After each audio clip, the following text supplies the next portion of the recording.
உங்களோட சிச்சுவேஷன் உங்களோட நிலைமைக்கு நான் சொல்றேன். பொம்பளை பிள்ளையும் வேணும் தான், அப்படி ஒண்ணு சொல்லல. நான் சரிதானே, நான் வந்து இந்த உங்களோட நிலைமையில நான் சொல்றேன் சரிதானே. இப்ப உங்களோட குடும்ப நிலைக்கு நான் சொல்றேன்.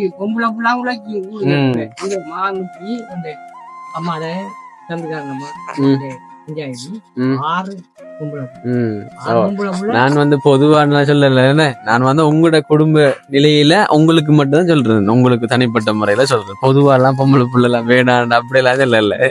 ஏன்னா அதை விளங்கி கொள்ளணும். என்ன பெரிய ஒரு வளவுதான்.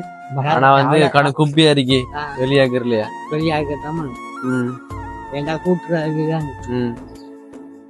ஆம்பளை பிள்ளை வேணும்ன்றதுக்காக என்ன விலங்குல ஒன்றிருக்கா? அது சரி, எனக்கு இப்ப என்ன சரி, நானும் ஜீவன் மட்டும் தான் பிள்ளை.